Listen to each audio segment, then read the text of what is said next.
Welcome to Mindset Mastery Moments, the podcast where we disrupt limitation and we elevate possibilities. Today, we're diving into a concept that challenges the very core of how we define leadership. Not just a title or a role, but as a mindset, a lifestyle, and a responsibility that transcends boundaries.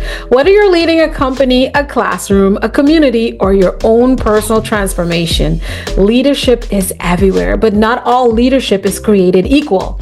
In an age of blurred boundaries between work and life, where influence is currency and impact is the bottom line, we need leaders who embody what our guest today calls 360 leadership.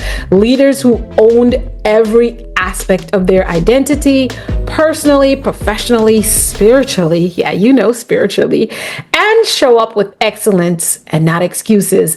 Let me share a quote that anchors today's conversation. Leadership is not about being in charge, it's about taking care of those in your charge, by Simon Sinek.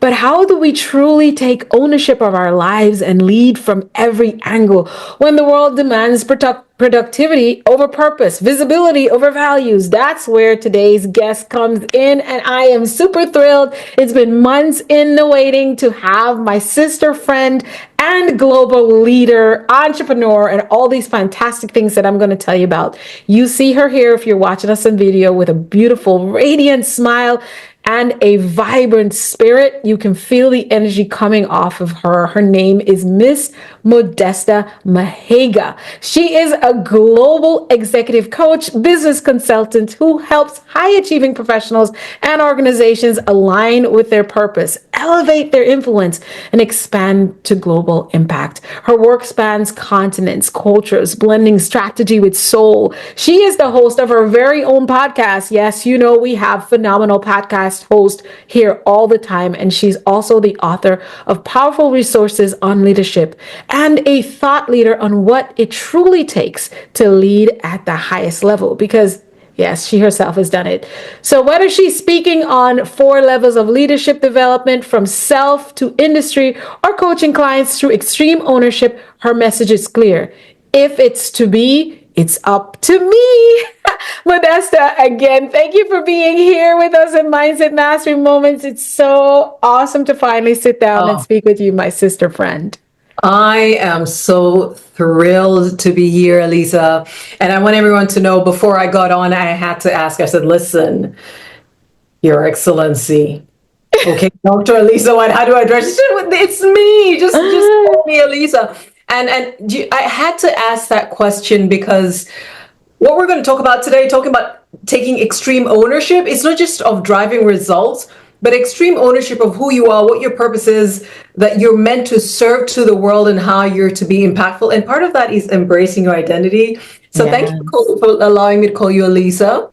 Yes. And thank you for this amazing invitation to have this necessary conversation on how we are to show up as authentic, as impactful, and I'm going to say this, as generationally mindful leaders. So thank you again for this opportunity, and I cannot wait to get into today's podcast. Modesta, listen, the pleasure is all mine, and I couldn't wait for it because we know we also have the I would say the marching orders that we are to do some work together, and more than likely it's going to be in us having a series of conversation for both our podcasts. So this is just the beginning. Finally, you know, our schedules are aligned.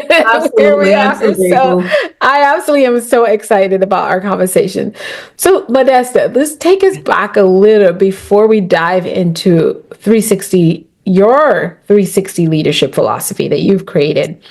Give us a little background on your version of who you are, where you're from, what you do, and why you do it. Okay. And I want to start this way. If it's to be, it's up to me. I think that's a motto I've had.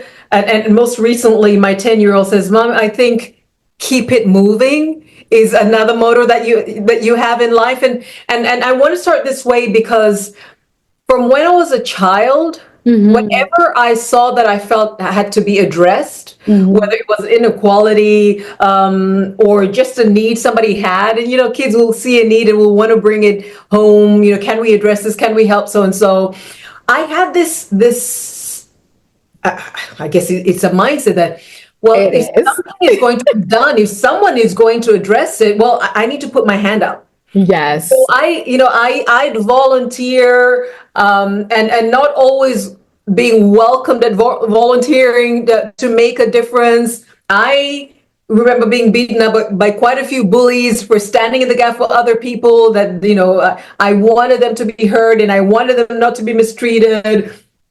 And I've known, or let's say, I have accepted since childhood that if there's anything that you see that you think needs to be redressed, whether in your life, in your community, or the greater world, well, if it's to be, it's up to me. So, went from just that mindset to taking on leadership positions at school. I almost got expelled in high school as a student president because of the same philosophy, and ultimately became a lawyer, gender and children's rights lawyer, and then did the bar. But then pivoted.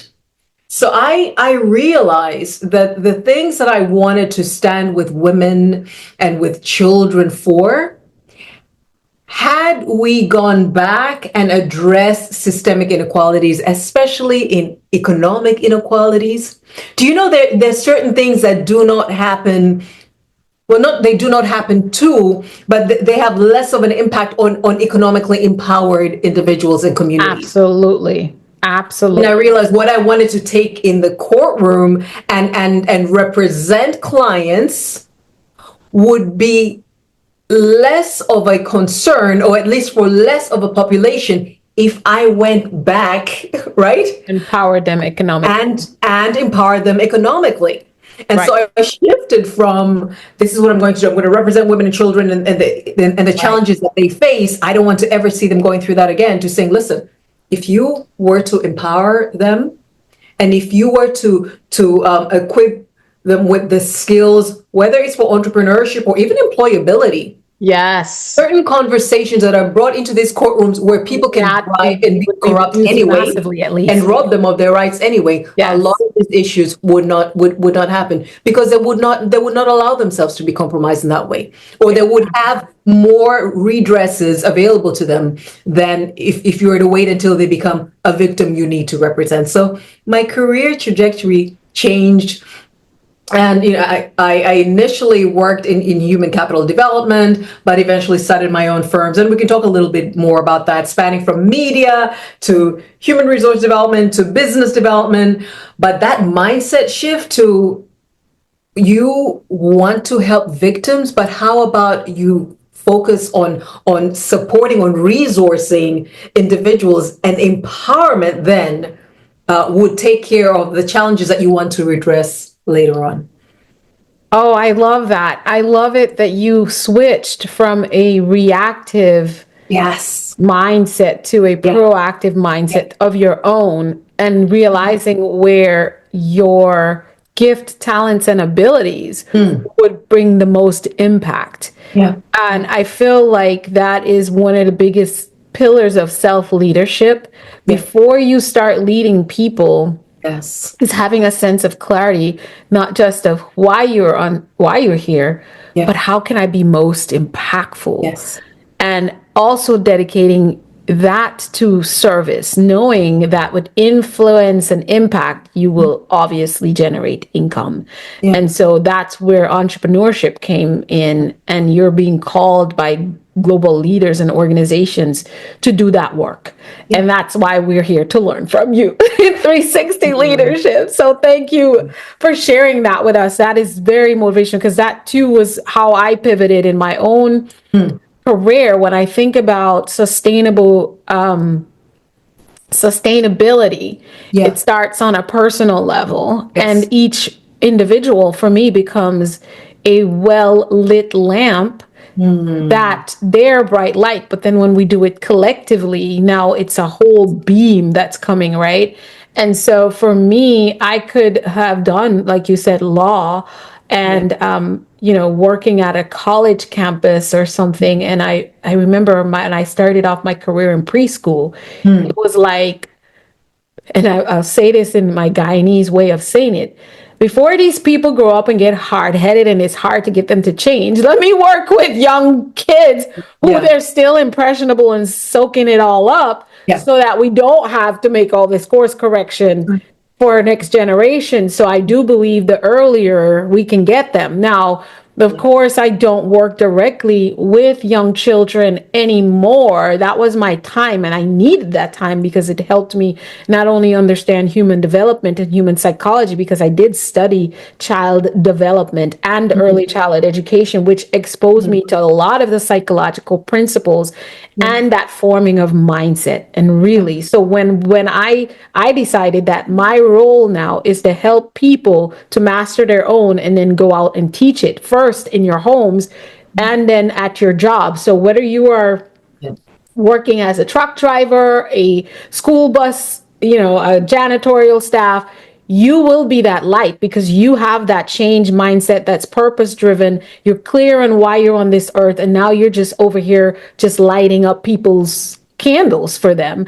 And then they get to do work. So I believe we're all, as one of my friends from Ghana say, we're all meat in the same pot of soup. I believe we are. I believe we are. So let's start with 360 leadership philosophy. You say Oh, there's no work-life divide, and I love that because I believe this is one of my own personal philosophies, and every now and then I share it. You said that we must integrate who we are in every room we step in. Can you share what 360 leadership means to you and how you coach leaders to embody it? Absolutely. Listen, we've often been told when you're showing up in a professional context, you leave everything behind. You leave your concerns, you leave, mental, emotional challenges or tensions, and you have to show up a professional. And often we say with the hard things of your profession, right? Not the soft skills, the touchy feely, the people and the emotions. And the reality is every area of your life impacts every other area of your life. 100%. And the easiest thing, having had an HR background, is if people cannot manage their finances, for instance, they're taking loans, people are stealing, they're trying to maybe double up and have a side hustle during work time. So just one area, your personal finance impacts your professional productivity or your presence. Mental health will impact your career trajectory. Let's also talk about not really feeling fulfilled or being in a toxic environment in the workplace will impact how you're going to show up at home. So how about we speak to the whole person? You cannot fragment them. You can try, but one of the things that my child once said, we went to the doctors and the doctor said, "You don't really like drinking water, do you?" She said, "My body told on me." Right? Because the visible signs told on her. So after a while, who you are and what you're going through will tell on you in whatever context you're in. Yes. So how about we support people holistically? And by so doing, actually, you will see the dividends professionally if your focus is on their professional performance and the returns that you get from person, a whole being. Absolutely. And of course, once you say that, people think, okay, Pandora's box open, what would this look like? Where, the boundaries are getting blurred, but it doesn't have to look any certain way. It, first of all, really takes that mindset shift. I am speaking to a whole person here. Please. I had this conversation with a group, Econet Holdings in Zimbabwe. And this is the CEO of the group and then all the executives of the group. And then because it's a holdings, obviously they're dealing with different businesses. And this is Strive, my CEO's businesses. And after that, and it was really just a 360 leadership session. Right. And he was thinking, if every individual who comes to work, they've got extended family, African and a lot of our communities, right? Context, Yes. extended family responsibilities, Yes. probably maxed out financially, and Yes. whatever else is going on with them. And they're showing up at work this way. That's That's one all person. part And of it. he multiplied that and said, we need to address that, because even as the leaders, and now they're the leaders of their organizations, and often this tend to also be the leaders of their communities or their extended family. And Yes. they're imagining, if their companies, if their group makes up, some of the better earning professionals in their country, right? Mm-hmm. So we're basically saying almost everyone there is somebody that is highly dependent upon. And they, Right. in a 360 context, if they don't address this at that level, they're soon going to compromise the very thing that they set out to do, whether it's the targets for the year or it's ultimately to fulfill their vision. And so this concept of 360 leadership is something that we've tried to tuck away. Anything shows up, we'll try to address it through health insurance or take time off. But what would it look like if, first of all, as the leader, because I work with executives, you allow yourself to admit that you exist in a 360 reality, that you Yes. cannot compartmentalize. Just let's get through Allow that. yourself not Yes. to compartmentalize, just as a leader first, because you can't As give what you don't person. have. Yeah. And ask yourself, but maybe on a scale of 1 to 10, you ask me, like, if I were to coach, and this is just at a very high level, on a scale of 1 to 10, to what extent am I taking care of my spiritual, mental, emotional, physical, relational, financial, personal development, professional development, right? Leadership and impact. So each one of them, take them to be separate, those 10 areas. On a scale of 1 to 10, how am I doing? 10 is great. I'm really invested. I am aware that I need to thrive in this area if I am to really show up holistically as a Right. leader. Right. And you will find that some areas you're doing amazing. Yes. Some you're barely getting by. Right. And this is a context where you get a lot of leaders celebrated in public and their family members are rolling their eyes. Mm-hmm. Like, yeah, there you go. The kids want nothing to do with them. They don't have a relationship with their parents. That is a reflection of your leadership. That's first lead yourself, then lead in where your domain. Your domain is your home. And home could be, you might live alone, but you have family. That's your first place where your leadership and who you are should exemplify. I always want that. I feel people would experience you differently, but I think if people spend a certain amount of time, they should all be finishing each other's sentence when they refer to a question about me or Yeah. who I was and what Yeah. they experienced me. The song should sound, I don't like funerals. First of all, I don't attend unless I really have to. But one of my pleasures is when I've gone to a funeral of someone who might have been in a leadership or community space or whatever. And the theme about their journey would have been a song. You heard someone from childhood or their college, and then you hear someone from their family or their niece and their granddaughter. Sort of the theme, like the words, my choice of words might be different. There was a theme that you can hear of their character. Yes. And Modesta, to add to that, I had the triple I effect on leadership, which is impact, influence, and income. Yeah. And I say those three I's are, they really represent me, but there's one I that we don't get to take with us, and that's the income. Whether we're considering income as the money, which everyone their income they think, but income is always, I would say, it's all the material things that you can heap up because of your impact and influence, right? That none of that I does not go anywhere with you, and no one cares after you're gone, Yeah. except for what they get out of it Yeah. or what they didn't get out of it. But your influence and your impact will last forever. People will talk about what you've done even when your name is not being mentioned, because that is the impact that you leave, that legacy, right? So your character, your whole person is attached to two eyes. And what would it be? I go back to the Bible. What shall it profit a man to gain the whole world, but lose his own soul, right? And I know we're not here to preach on you, but that's a scripture that even if you don't believe in the Bible, you don't believe, you're not a Christian, you can understand. What is the use of me having all this stuff, but I'm alone, miserable, and lonely at the end of it?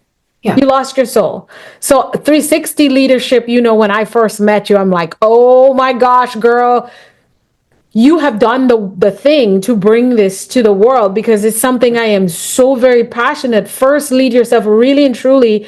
How am I standing here with a team of 20 and I see them as people who get things, or just instruments that get stuff done to meet the goal?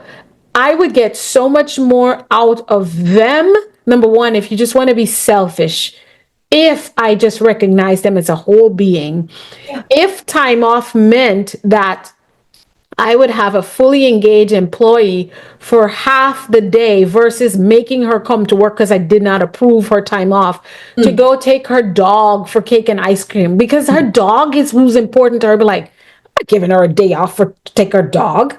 That's just crazy. That's not your business. It's her mental health. It's what's important to her. As a matter of fact, legally, we're not supposed to know why people take days off unless they're doing a 3-day absence and they have to do paperwork, because that's our protocol. But people do it as a courtesy, and then it's used against them only because we don't recognize that they're a 360, they're a whole individual, and everything matters to everything. And when we stop companies and organizations like Google, Modesta, that has decided to take this road of looking at each of their employees as a whole person with all the needs spiritually, they have provided childcare, they have provided gyms, they have provided therapy sessions that they can go into, psychologists on campus. They have generous time off packages. They have generous maternity leave packages. They value their people. And so people don't even want to leave those jobs, to where a growth path is only coming from. And again, they don't struggle because they're always opening new lanes of service to the globe, that they're always hiring people. So while you'd be like, oh yeah, if you treat all of them good, then they'll never leave, there won't be any place for people to grow. That's not true. They're even more creative. They're even more innovative. And so they're creating even more impact. And that means more bottom line, which is what?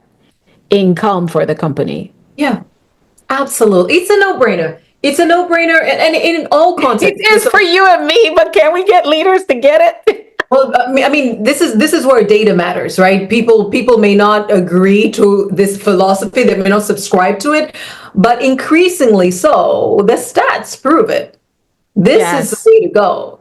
And there is no one size fits all. Like you were talking about a dog day off, go have cake. That's one person. Another person, they could be, they want a monetary recognition of sorts, and another person is time off. Another person, just the fact that their family could come in, and this is really kind of like relationships. We're because we're business people, we're putting it in a business context, but it could even be on the other side, that if you're talking about relationships and to build relationships that work and that matter, you're going to get to know that person. You get to know what is of interest to them. You won't always try to have your way. You'd like to learn what interests them, what irks them, what they need. What's their passionate about? What do you need right now? And that relationship is all that richer when you make that investment. Absolutely. So this is what 360 leadership is. And the thing is, it's not a nice to have. It's not the new thing. It's not new age. Things, they, like Jed said, my daughter said, they will tell on you when you don't. Those are the results. When you compromise, it will show. A lot of the dysfunctions and the addictions and a lot of problems that we're facing are because people are not allowing themselves to show up fully and address every single area that they need to address for them to become more healthy. Exactly. And I'm not saying go at everything all at once, but one area at a time. Where you're doing well, ask yourself, what would it take to maintain? Exactly. Where you know you're compromising, ask yourself, if I'm a 2 on this, how do I work to get this to a 5? What would that look like? And then after a while, you get so I guess, systematized or used to handling yourself, considering yourself, taking care of yourself 360, that when opportunities come, that when situations arise that may compromise any one of those areas, you're immediately aware, and you're going to have the kind of conversations that will always steer you into your best and have you honor other people as well. Exactly. What do you think about this? Because this is where you started. You said it starts with me. Yeah. I had a guest this morning. She said that your relationship with God is a reflection of your relationship, is reflected in the relationship with you. And your relationship with you reflects how you deal with other people. Is it that a lot of times, even leaders don't even value themselves enough to think they are worthy of being viewed as a whole being first? Because we cannot give what we don't have, right? How are you helping to empower leaders, number one, to really see themselves as a 360 leader, and that I should be one, my voice, my person, my character, who I am, my purpose, my mission in life matters? Because if you don't matter to you, you can't, the other people won't matter to you as much either, and it's vice versa. So how do you help them to really embody, to separate that, and also keep that, to let themselves be separate from the separation of their identity, and just lead in that whole space to begin with as the leader?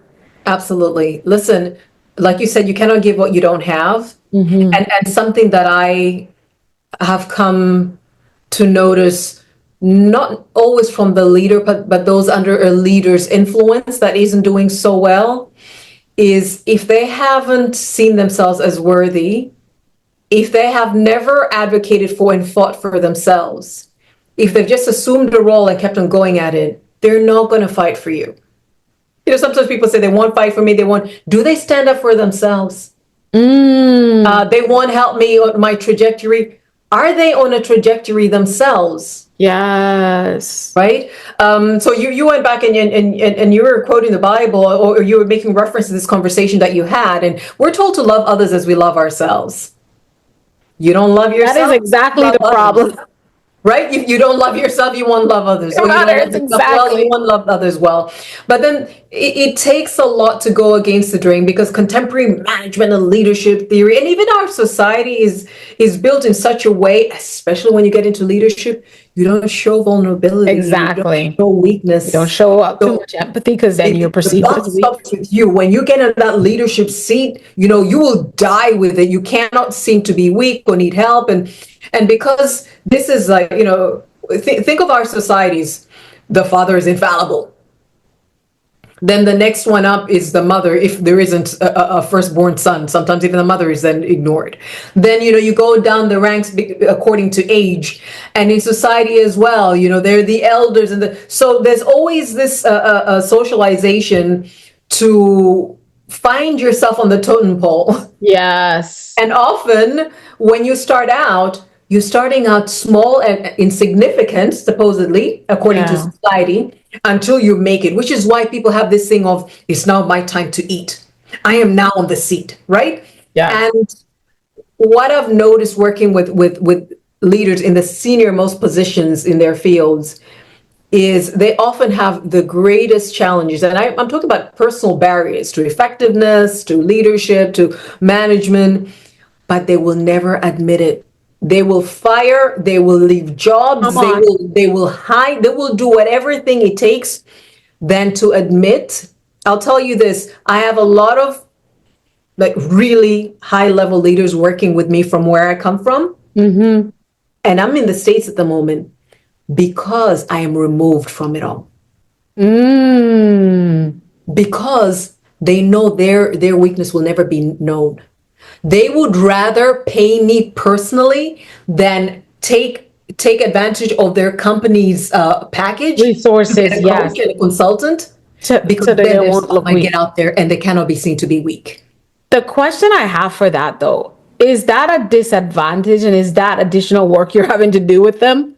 Not that you will say, well, why pick me? Because this is what you serve. But that alone itself is a coachable opportunity. How do you address that mindset just to begin with? The fact that they would come to me. Yeah, that you will go completely outside of what they're to hide this, to Okay, hide that you so are vulnerable. so here's the thing, right? The chicken and the egg, which came first? Is it that they, right, have this issue and they need to be fixed, or is it Right. that society has created this? Yes, created the And monster. so obviously I can work with the individual and help the individual, but when it's a systemic concern, this is where Yes. things like this podcast exists. It's a Right. mindset shift we need to have. Yes. Because what happens then is we let leaders do whatever they do until they fall. Oh, and then, oh, how the mighty fall. Oh, the fallen Yes. from grace. And we just Yes. thought they were so, no, they were never perfect. They They're were never human, they have perfect. challenges, but they were not allowed to have safe spaces that would allow Come them to, on, talk about right? it. And so, yes, with the individual, and it sometimes is a lot of work to have them allow themselves to be. Vulnerable. And the question is, okay, so the acceptance of allowing yourself to know that you're a 360 being, to know that you can only lead others as well as you lead yourself. Mhm. John C. Maxwell, right? He says everything rises and falls on leadership, Leadership, and it does. right? The extent to which your department, your organization goes, your It's family, on your you. ministry goes, depends on your leadership. It's capped at your leadership, no matter the Yes. systems you have in place, no If matter there's a leak, it's coming from the top. right? And so helping them accept, oh my goodness, okay, I need to address. Do you know the number of childhood things you have to address before you actually get to the concern at the Come organizational level? on. You're Do they dealing with understand? people's childhood, you're dealing with their parenting and their life, Yes. Yes. and you're Yes. dealing with bullying, you're dealing with perceptions. And when you get to them, and the question then isn't whether that's good or bad and whether they need to let go or not. It's what could that look like for them in such a way that they feel safe to slowly come out, to Yes. slowly embrace that, which could look like accepting help, which looks like saying, I don't know, which looks like them clocking out at 5, which looks like, right? Slowly getting to that point where they feel more comfortable, Mm-hmm. then they're able to do that for others. Right. A lot of concerns leaders have with their colleagues or direct reports, whatever, is actually a concern with them, because if you are healthy as a leader and you can manage yourself well, self-regulate, and you have healthy Self-regulation. boundaries, and you don't feel like your identity or your prospects are attached to it, then you're more likely to enforce that with others. But Mm-hmm. we think that person is a difficult person, that person, listen, that person isn't difficult to everyone. There's a way you can manage yourself as a leader to say, okay, this is how far you can go and no further. And you will be Exactly. surprised what can change under your leadership. You Exactly. allow yourself to grow. That's right. And Before that's why they're addressing there. that, yeah, before addressing that, let's address you and the things that concern you. So yeah, a long way around to responding to, no, you cannot lead others better than you lead yourself. So then ask yourself, what does it take to lead myself well? Now, with the 4 levels of leadership, there's certain areas that you can go through, but each leader has a different situation and they can start at a different place. Yeah. And to walk through that path. But the first thing is that mindset shift, and to give yourself permission Mission. Yeah. to be to look at your life 360 and do the work you need to, so that you can be whole, you can be effective in your leadership and your Right. impact. Because the only person you have control of is Is you. yourself. As a matter of fact, I don't even want to say person. The only thing That's it. ever And you. even then you're struggling and pulling at yourself, right? Like, Right? I'm the whole Exactly. project. Because you've been programmed, like you said earlier, and you don't realize how much of autopilot. So Yeah. it takes all this self-awareness and work. Let's talk about your principle on extreme ownership. I love the quote, if it's to be, it's up to me.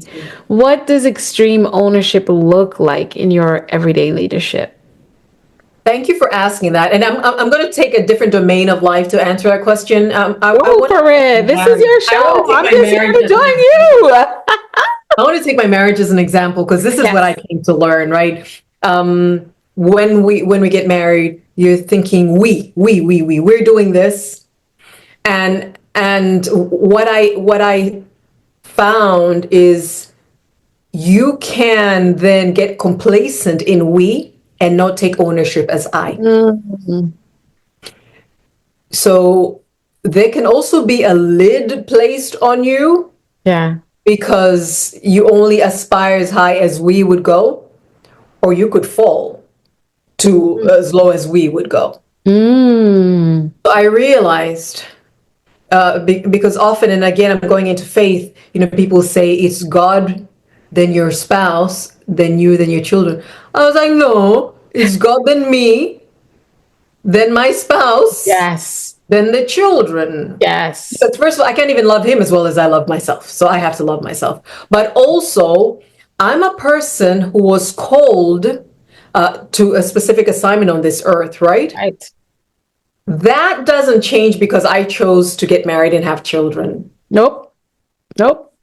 It just Yeah, posted God that. is still going to ask for his return on investment. Yes.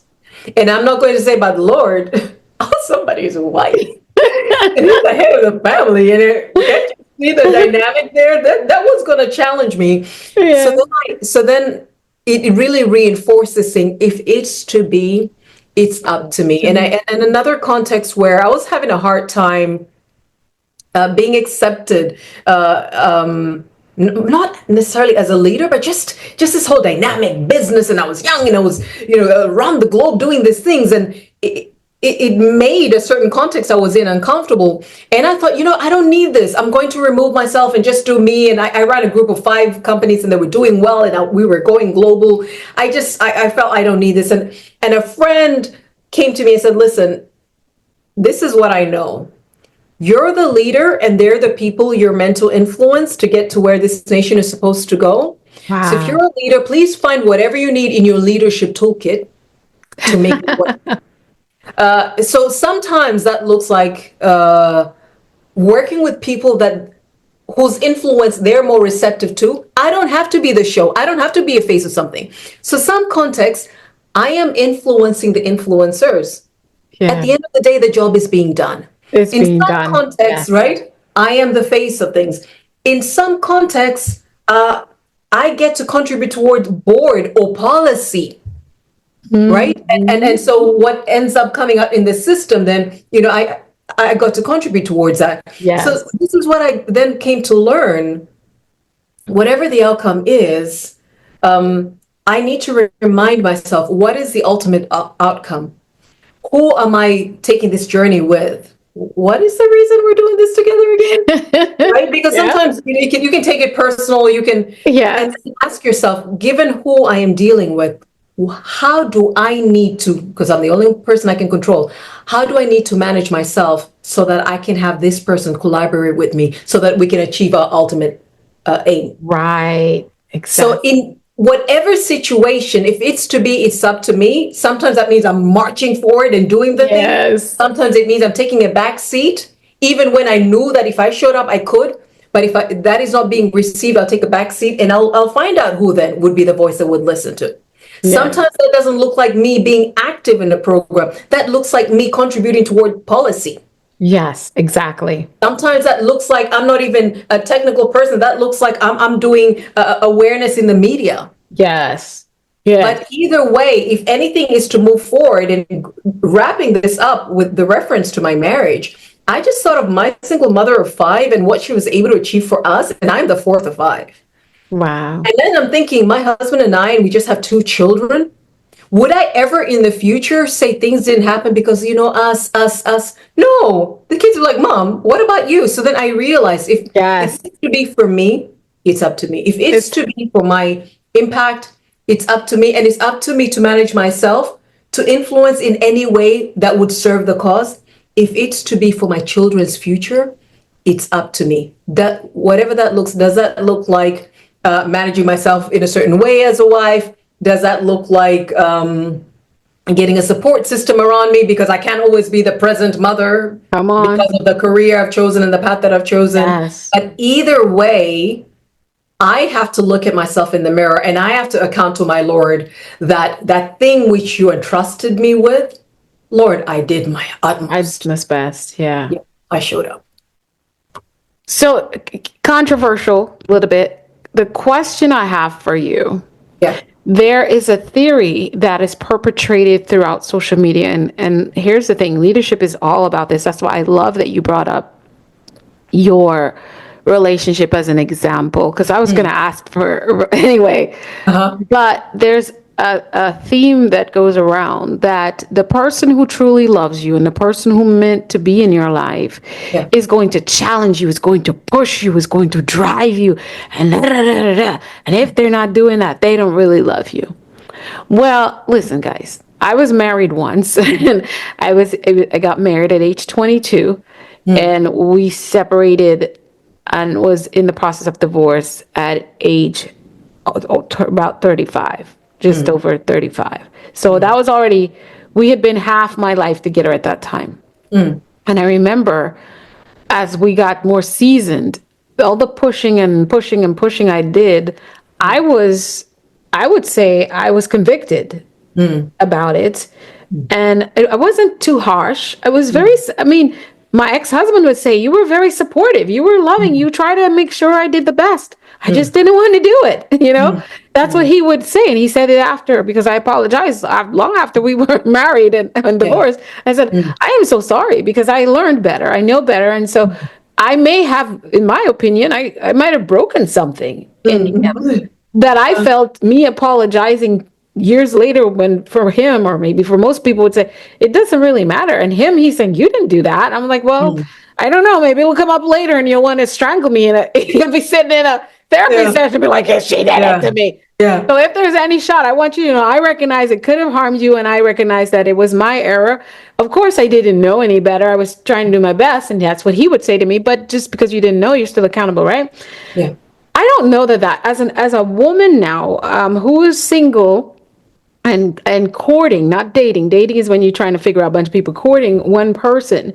My approach is very different. I pray, like you said, if it's up to me, if it's going to be, it's going to be up to me. So I am responsible for me and my call and my purpose. In the union, though, I believe God would not put you together with someone who you don't complement each other, and you don't support each other, and you don't. And I say compliment because my husband could be an attorney and I could be an OBGYN. But somehow our mission and purpose for why we do what we do is so understanding, or at least we understand and have allowed ourselves to submit to that. This is the calling on my wife's life. This is the calling on my life. If that's not it, then you're probably not in the right relationship. But for me to have to tell my husband, oh, you should be doing this. Why are you not following through with this? Why?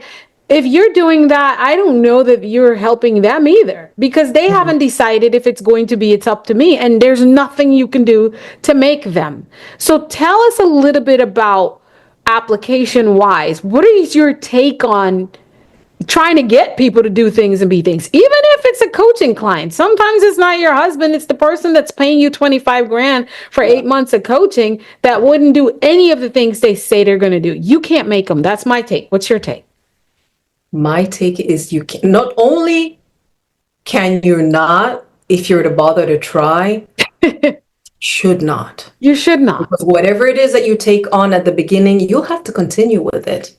Come on now. Ooh, that's deep. That is so, I'm goosebumping just the fact that I said that's deep, because you just took me down a hole. That's how it'll continue. Yes. Which is why take your time and assess what you're really dealing with. Right. Take your time and assess that. And I want to juxtapose this with another realization that came to me later, is sometimes for both of you, you become that person you're meant to be along the way. Come on now. Right? So they may not have whatever it is that they need for themselves, by the way. And then this is what we're talking about. You're not even saying they need to get anywhere for you. It's just for themselves. It's for themselves. We're doing life together. We're impacting each other here. Yeah. So there are times people come along, right? They're developing and their seasons, but there's some people that are non-starters from the beginning. Come on And now. you need to identify that. You need to call it what it is. I just wish we would just be open to calling it. Be Yeah. sober-minded. Call this thing what it is. Call a thing a thing. Yeah. Stop pretending it is not and then dancing all around it. Call it what it is and ask yourself. I was recently asked this question. If this were to continue this way for the rest of my life, would I be okay with it? And I would highly recommend you ask that question before you get into it at all. Come on. Like if this, who For I'm seeing anything. now For and what I'm anything. pushing and pulling at now this is us forevermore. Am I Right. good with it? If you're Do not, not expect it to, and you know what, Modesta? I also apply that when I'm doing my group coaching sessions for those who are going into the workforce. I coach the same way. I'm like, if you have a miserable experience going into a job interview process from that phone call, it's chaos. They couldn't figure out the time right. Yeah. Just know that you're going Downhill from into a here. company that where disorganization and chaos is normal. Yeah. Usually people don't show up at their worst when they first meet you. They show up at their best. And So if that's their best, come on now, know that it gets worse. And your question is the main one. Are you going to be fine with this? Because a lot of us want to change people and change things around us. But the only thing that changes is you. This is why 360 leadership is so important. And we're going to go into the 4 levels of leadership development because people, you don't know what's going to happen. Let's say you date and court someone for 2 years and they were this proactive, but you're now 3 years down and it's not. You get to choose whether you're staying out because you didn't get married. But once you got married, I really think you got to work it out. And that's where your self-leadership ability of owning your stuff is going to matter, because the adaptability without you pointing fingers and fighting, but being able to focus on why you were there and what you're put on this earth to do to begin with, and then why you're in that relationship, and you're able to, from a place of self-awareness, spiritual awareness, yeah. and emotional intelligence as well, you'll be able to make a proper evaluation. And I hate to say this again, for yourself, because here's the thing, everything about you, you give to the people you supposedly love, Yeah. care about, and or serve. Meaning, if you might not love the people in the community, but you serve them. So if you're serving them, if you're okay, you're able to pour. You can't pour anything when you're on E, right? So you need to be filled and then the overflow. So here's where I want you to give us the 4 levels of leadership development itself: people, organizational, and industry. It's so powerful, very, very powerful. Can you walk us through what leadership looks like at each of these levels? Because I believe it's going to answer some of the things we brought up in our deep discourse here I about think so as well. And thank relational you so much. I mean, leadership.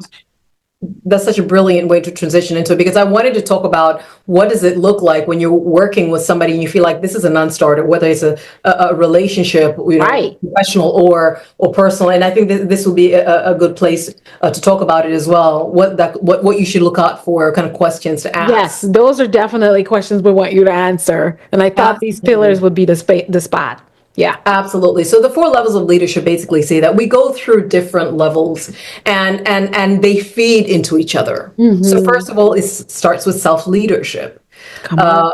You can't lead people better than you lead yourself. You can only pour out of, what you have. If you've never advocated for yourself, you're not going to advocate for someone. If you don't love yourself, you're not going to love somebody. It's not. You cannot give what you don't have. That's right. And the most basic, honestly,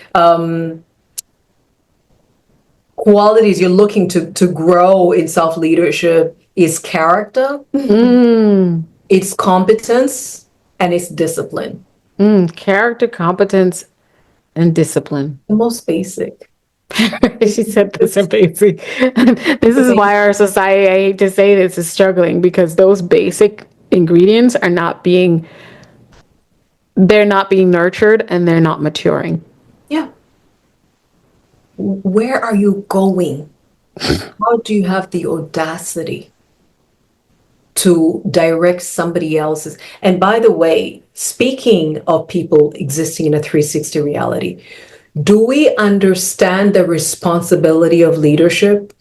That there is another human being Come on. that you're going to influence and potentially impact the trajectory of their lives or their self-esteem. There was a Their study, lives, their children's I know, lives, right? the trajectory of their marriage or the intended relationships. It And is you a haven't huge invested ripple in yourself? effect. And you Come on haven't now. invested in yourself?